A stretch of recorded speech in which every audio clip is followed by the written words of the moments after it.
have been a blessing since the day God brought you into my life. This beautiful afternoon would not have been possible and would not have happened without them.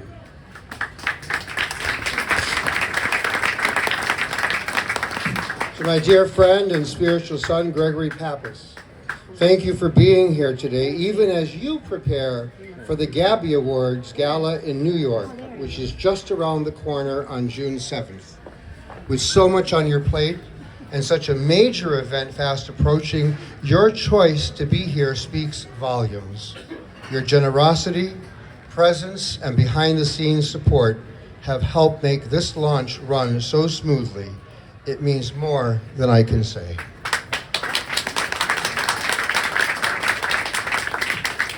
To Adrian Ruiz, a gifted concert pianist and dedicated music educator, thank you for today's beautiful musical offerings. Your artistry, depth, and sensitivity set the perfect tone for this celebration. And to Diane White, our event photographer, thank you for capturing this day. With 4 decades at the Field Museum and a career spent documenting Chicago's cultural life, I'm honored to have your work featured on the back cover of Grace Unbound. And finally, to the wonderful staff at La Briola, thank you for your exceptional service, the food and the wine, the warm hospitality that made this day so special. I'm grateful to each of you.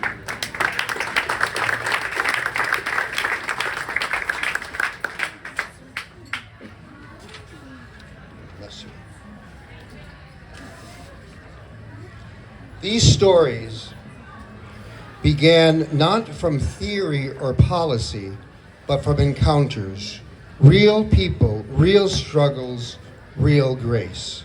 Allow me now to read a few excerpts from Grace Unbound. Chapter 1, The Visitor Room. February 27th, 1999. I woke before my alarm went off and stared into the darkness. Grisly images of crime scenes and murder victims' faces had haunted my sleep, and a sinking feeling of foreboding stirred in my gut. What am I doing? I thought seminary had not prepared me for this. The shower didn't dispel my uneasiness, but at least I was up and moving. I dressed quickly. I wanted to get going. That explained why I was taking the elevator down to the lobby of my building, now fully 15 minutes before Fred was scheduled to pick me up. The elevator doors opened and I stepped into the lobby. Through the building's glass entrance, I saw the empty driveway. I checked my watch, willing time to move faster, then paced, occasionally glancing out the front door. The morning sun was bright blue, a perfect day for a road trip, I thought. Then I caught myself. Road trip? I checked my watch again, 8 o'clock. Right on time, Fred pulled up to the curb. I pushed through the revolving door and stepped outside. A bracing wind off Lake Michigan made me duck my head. It felt like an insult on the already uneasy morning. "Good morning, Father," Fred said brightly as I got into his car. His face radiated good cheer, and I had to smile. Fred had generously rearranged his Saturday schedule so that he could drive me today so that I wouldn't have to be alone. He had even brought 2 cups of coffee. I gratefully took a sip, and while it wasn't enough to dispel the tension in my stomach, it helped. Fred slid smoothly into traffic, and soon we left Chicago behind, heading southwest. Fred chanted amiably. Out my window, I saw a frosting of snow on the industrial buildings. I took a couple of slow breaths. Fred was the attorney and a friend. I was a priest. I worked at the Greek Orthodox Diocese of Chicago, where Fred served pro bono as legal counsel. It was February 27th, 1999. A few days before, I received a call at the diocese from a woman named Theodora. whom I had known since the earliest days of ministry. It had been a pressure-filled morning. An afternoon deadline was looming, but when I recognized her voice, I leaned back in my chair, glad for the respite. "Father Dimitri," she said, "I'm wondering if you would be willing to meet a man on death row."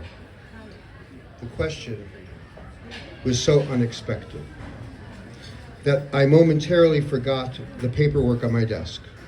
"Of course," I said, pulling out a notepad. "Tell me about him."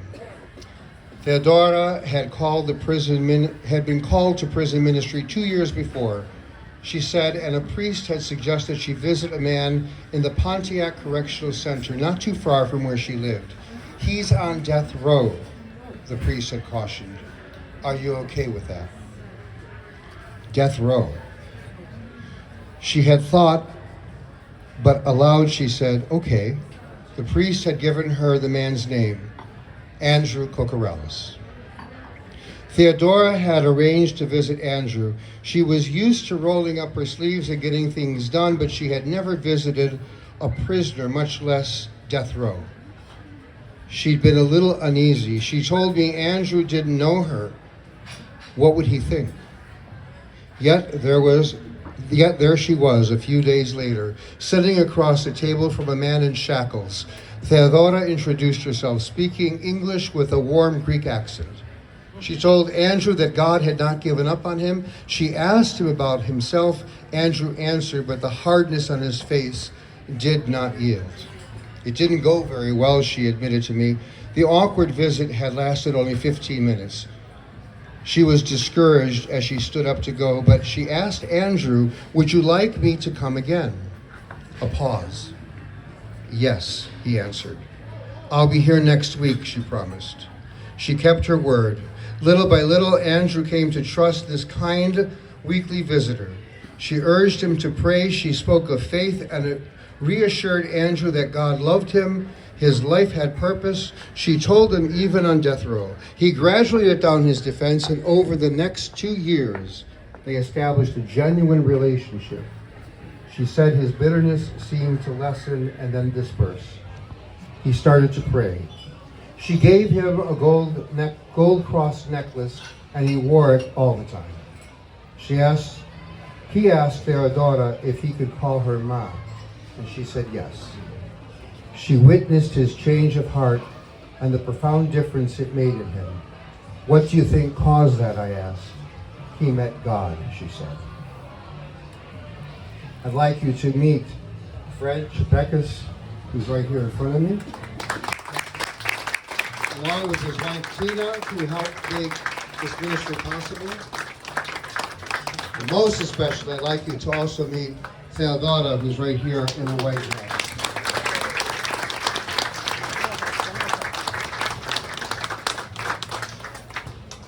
When I first stepped into the work of advocating against capital punishment, I felt uncertain, even inadequate.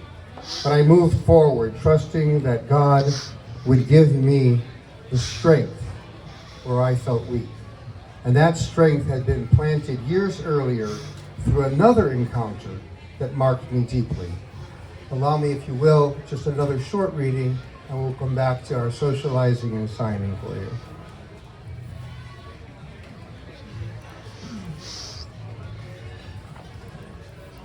Chapter 6, Meeting Bob, March 1992.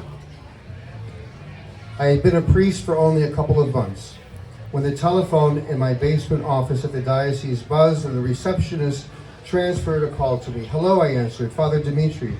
I was still getting used to saying that. "Father, I'm hoping you can help me," the man at the other end of the phone began. "I'm calling the diocese because I'm sick and I'd like a priest to come see me. Can you arrange that?" "I'll try to help," I said. "What's your name?" "Bob," he answered. "I live here in Chicago." "Bob, do you have a parish that you attend? Have you called your parish priest?" "Yes, I have. He won't visit me." He paused, then added bluntly, "I have AIDS." A cold fear swirled in my chest. It was 1992, and a diagnosis of acquired immunodeficiency syndrome was as terrifying a diagnosis as existed. It was deadly. In the United States, a staggering 190,000 people had already died of it, most of them gay men. I had a basic knowledge of AIDS. It was caused by the human immunodeficiency virus, HIV. People contracted it mostly through unprotected sex or shared needles from intravenous drug use. It was not contagious, but infectious, and it killed those it infected because there was no cure. People were afraid of AIDS, and those who had it. Bob's parish priest was no exception. He had made excuse after excuse not to visit him. Bob said the priest who had known Bob since he was little probably feared that if he visited him, he would contract the disease. Bob, sick, isolated, scared, longed to know that his church had not abandoned him, that God still loved him. What should I do, I thought, gripping the receiver. I felt anger at the priest's unwillingness, ignorance, as well as an overwhelming compassion for Bob, who was being hurt by that ignorance. Jesus' words came to mind. I was sick and you visited me. What's your address, Bob? I asked. I'll come see you. We set a date for the visit. On the appointed day, I climbed into my car and put my priest's travel case into the seat beside me. I felt my stomach knot as I drove toward his home. This was my first time visiting someone diagnosed with AIDS, and I realized I was not sure what I was going to do. I prayed that my visit would make a difference to Bob. I was also keenly aware of how green I was as a priest. I hoped Bob wouldn't be disappointed by a visit from a rookie. I parked outside the house, picked up my priest case, and stepped into the warm spring air. That March morning was so beautiful, the first warm spring day that hinted at the sultry summer to come. But I almost regretted stepping into the shade of the unfamiliar porch and ringing the doorbell. It was 11 o'clock in the morning. The front door was opened by a neatly dressed middle-aged woman, kind but hesitant. She welcomed me respectfully in Greek, lowered her eyes, and with a nervous gesture invited me in. I followed her quick steps and soon found myself passing through a living room in which each piece of furniture was covered with a translucent plastic drop cloth. The overall effect was unsettling. As we walked on through the modest, well-ordered home, I glimpsed the sheen of plastic in other rooms as well. The woman led me into a sunny kitchen, and at her invitation, I took a seat at the kitchen table. I heard a crinkle of plastic as I sat on a chair swathed in plastic wrap. She sat down across from me, clasping and unclasping her hands on the table. When she looked at me, her eyes revealed hope and doubt. Father, she said quietly, almost whispering, I ask just one thing. Please, keep what happens here today a secret. Don't say anything to anyone. I promise, I said. Of course, the fact that I'm relating it to you now could rightly make you question if I kept that promise. I heard footsteps and turned to see a man enter the sun-filled kitchen, where the woman and I sat. He was emaciated, sunken eyes resting in a gaunt face, the collar of his t-shirt loosely around his skinny neck. The shirt hung from his bony shoulders. His arms were unnaturally thin. I kept my gaze level, trying not to stare or look away. I had read about the ravages of AIDS, of course, but the reality of Bob's suffering was a shock. It was difficult to grasp, but the skeletal man before me was only 26 years old. Hi, I'm Father Dimitri, the priest you spoke with on the phone, I said. Standing and introducing myself, I extended my hand to him, prepared to shake his hand or to receive the traditional kiss given to a priest. I'm Bob Kantzavelos, he said. I'm glad you came. He took my hand in his and kissed it. Then he sat down in a chair that was also bound in plastic. I sat down too. It appeared to me that he did not have long to live. Bob looked at me evenly across the kitchen table. His eyes, though sunken, were clear. Father, I asked you to visit because I'm going to die soon, he said. His palms turned upward, resigningly in silent appeal. My priest won't come see me. I can't go to church. I would terrify other people, he added, looking at his mother, but I still believe in God. I nodded. I'm glad you called, I said. You did the right thing. He smiled. His mother excused herself and left us alone in the kitchen to talk. Bob told me about himself. His parents had immigrated from Greece, and he had grown up in Chicago. He had an older married brother not that long ago. Bob said he had been muscular and brawny and that he made a living loading and delivering mattresses for a living. Then he began to lose weight and tire more easily. He didn't know what was wrong. He went to see his doctor. They didn't find anything. Eventually he was tested for HIV. The results came back positive. Positive. That hit him hard. It was completely unexpected. He thought that HIV/AIDS was isolated to the gay community. He also wasn't sure when or how he had contracted the virus. He had no history of using needles or receiving transfusions. He wasn't gay. His sexual activity had been very limited, he told me, but it appeared that's how he had contracted HIV. I think I may have been infected by the girl I took to the high school prom, he said, somewhat sheepishly. The prom? I repeated. Yes, he said, rolling his eyes. I tried not to laugh, but I couldn't help it. He joined me, and the laughter lit up his face. He asked me, did you go to prom? Yes, I said. Twice. At that moment, we were simply two friends talking about a high school dance.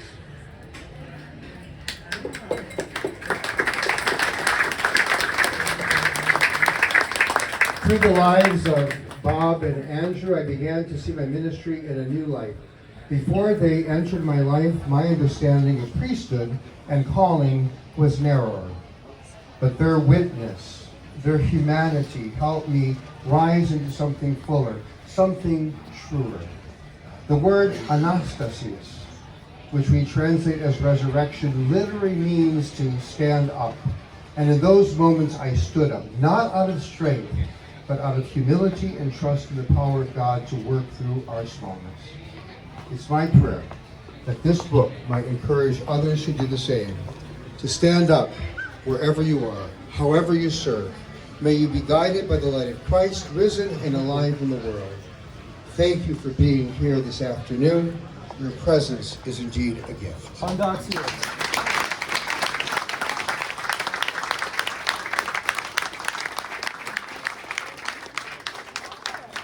As you socialize, you'll meet some of the characters in the book who are living and with us today. Namely, of course, Fred and Tina Chapekis, Theodora, of course.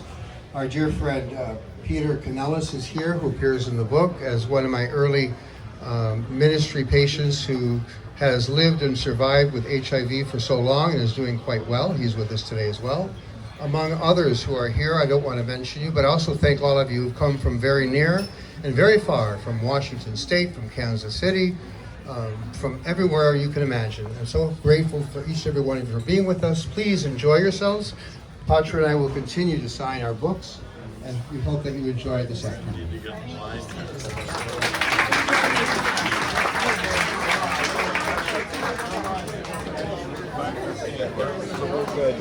What time is it? What time is it? I'll be right back.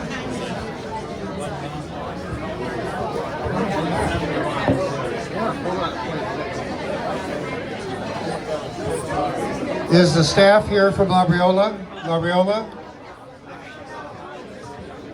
Excuse me, ladies and gentlemen. We have, excuse me, have your attention, please. If we can clear off that center table of glasses. Patra and I have so much in common. Father Philemon was my dear friend who died at 48 years old, and he was a very talented man. But also, working on this book, we discovered that each of us have a sister. My sister Maria, and her sister Catherine. Today is May 18th. Yesterday was Catherine's birthday. and tomorrow is my sister's birthday. So, right here in the middle of the table, if those glasses can be removed, we have a small cake for them and for all of you.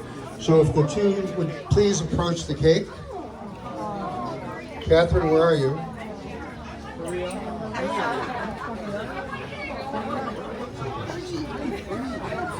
And the inscription reads, "Happy birthday, Maria and Catherine, the author's sister."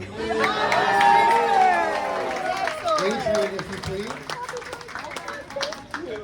Oh, let's just join together. Happy birthday to you. Happy birthday to you. Happy birthday, dear sister.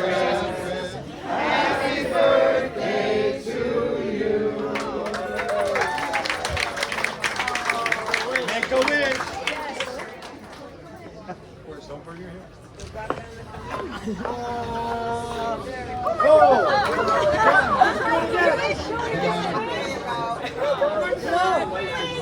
And then if the staff can take the cake and cut it up, and let's see if there's enough of it.